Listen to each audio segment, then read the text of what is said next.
সামনের মাসটা কি মাস? আরবি মুহররম। এই মুহররম মাসটা কেন্দ্র করেও অনেকের আবেগ এখন উতলে উঠবে। এখন মানে আবেগ, খুব আবেগী। এবং আপনাদের বুঝাবে, হুজুর এই আবেগী হইতে হলেও ভাগ্য লাগে, বুঝলেন? এই আবেগ বাড়তেই থাকবে, দেখবেন বাড়তে বাড়তে এই আবেগ যে কোথায় গিয়ে পৌঁছবে।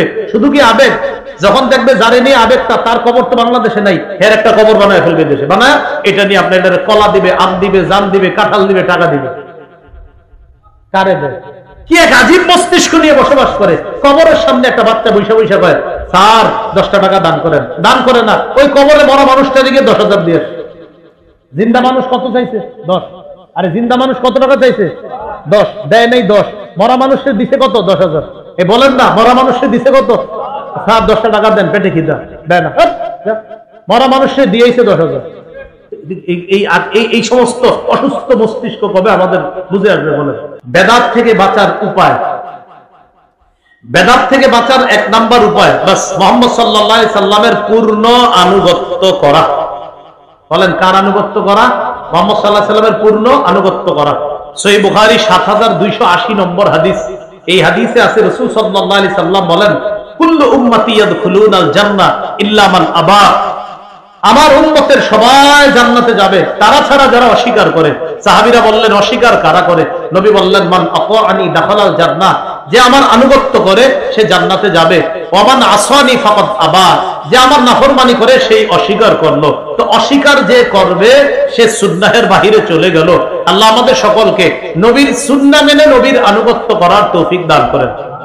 2 নাম্বার উপায়, বলেন আমার সাথে, সুন্নত বেশি বেশি জিন্দা করা, সুন্নতের ব্যাপক প্রচার প্রসার করা। তাহলে বেদাত দূর করার 2 নাম্বার উপায় হলো সুন্নতের ব্যাপক প্রচার প্রসার করা, সুন্নতের কথা বেশি বেশি বলা, নামাজের পরে মাঝে মাঝে সুন্নত নিয়ে আলোচনা করা। আসরের পরে ইমাম সাহেব যারা আছেন 2 মিনিট 5 মিনিট একটা সুন্নত বলতে পারেন।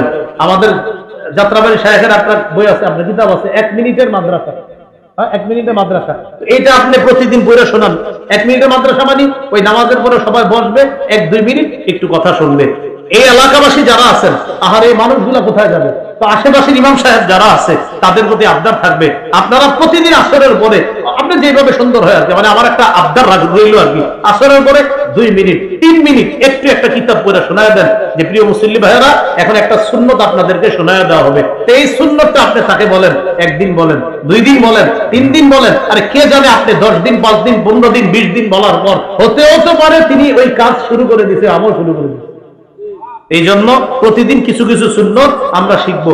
ইমাম সাহেবদেরকে আপনারা বলবেন যে, হুজুর কিতাবাদি কি কি কিনে দেওয়া লাগবে বলেন, আমরা বলি কিনে দেই, আপনি আমাদেরকে বইরা বইরা শোনান। এলাকাবাসী রাজি আছেন ইনশাআল্লাহ? তাহলে এই সুন্নত যেন মসজিদে মসজিদে এটা যেন জিন্দা হয়ে যায়, সবাই যেন ব্যাপক প্রচার প্রসার করতে পারে, আল্লাহ তৌফিক দান করেন। তিরমিজির বর্ণনা 2677 নম্বর হাদিস, 2677। এই হাদিসে আসছে রাসূল সাল্লাল্লাহু আলাইহি সাল্লাম বলেন, মান আহইয়া সুন্নাতাম মিন সুন্নতি, আমার একটা সুন্নত যদি কেউ জিন্দা করে, ফালাহু আজরু মান আমিলাহা।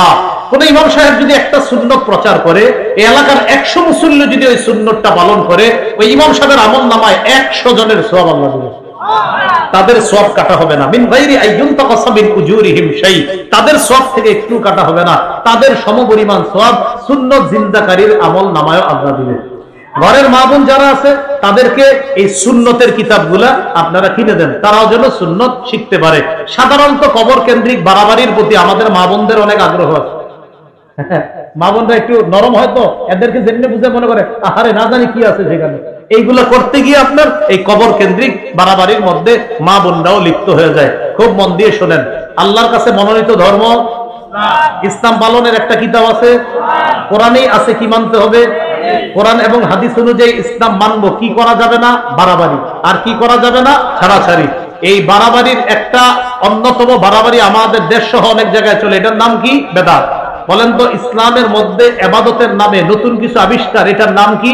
বেদাত। আল্লাহ আমাদের সকলকে বেদাতি কর্মকাণ্ড থেকে আমরা যেন বেঁচে থাকতে পারি, আল্লাহ তৌফিক দান করেন। আমরা যেন এই কথাগুলো মেনে চলতে পারি, সবাইকে আল্লাহ তৌফিক দান করেন। আমার এই আলোচনাটা মিম্বরের আমানত যাদের কাছে আছে, আপনাদের সম্ভবত 2য় খণ্ডে এই পুরো আলোচনাটা পাবেন। 2য় খণ্ডে এই পুরো আলোচনা, আরো বেশি আছে আলোচনা, ওইখানে পেয়ে যাবেন। মিম্বরের আমানত যারা সংগ্রহ করেন নাই, আমার আবদার থাকবে সংগ্রহ করে নিয়েন। এই সংকলনটা আপাতত 6 খণ্ডে আছে। অনলাইন থেকে সংগ্রহ করা যায়, আপনারা সংগ্রহ করে নেবেন। প্রথম খণ্ডে সন্তানের 64টা অধিকার, দ্বিতীয় খণ্ডে এই যে শিরিক বেদাত কুফর তাওহীদ, তৃতীয় খণ্ডে হালাল হারাম, চতুর্থ খণ্ডে স্বামীর 24টা অধিকার, স্ত্রীর 19টা অধিকার, পঞ্চম খণ্ডে ইসলামের প্রথম ভিত্তি, ষষ্ঠ খণ্ডে ইসলামের দ্বিতীয় ভিত্তি নিয়ে আলোচনা। আপাতত মার্কেটে 6 খণ্ডে আছে। ওরা এখানে প্রকাশনী থেকে নিয়ে এসেছে, ওরাও নিয়ে এসেছে এখানে, আমারে বলছে বলার জন্য। এখানে মনে হয় 4 খণ্ড আছে ওদের কাছে, যাদের লাগবে নিয়ে যেতে পারেন। যারা নিবেন তাদের প্রতি আমার একটা আবদার থাকবে, প্রতিদিন একটু হইলেও মুখস্থ করেন। বিশেষ করে সন্তানের 64টা অধিকার, জামাই বউ 2 জন মুখস্থ করে ফেলবেন, 5টা মুখস্থ করে শোনাইবেন একজন আরেকজনকে, এটা কাজে লাগবে কিন্তু ইনশাআল্লাহ। আল্লাহ আমাদের সকলকে আজকের যে বেদাত নিয়ে আলোচনাটা হয়েছে এটা যেন বুঝে শুনে আমরা বেদাত পরিত্যাগ করতে পারি, আল্লাহ তৌফিক দান করেন। ওয়া আখিরু দাওয়ানা আলহামদুলিল্লাহ।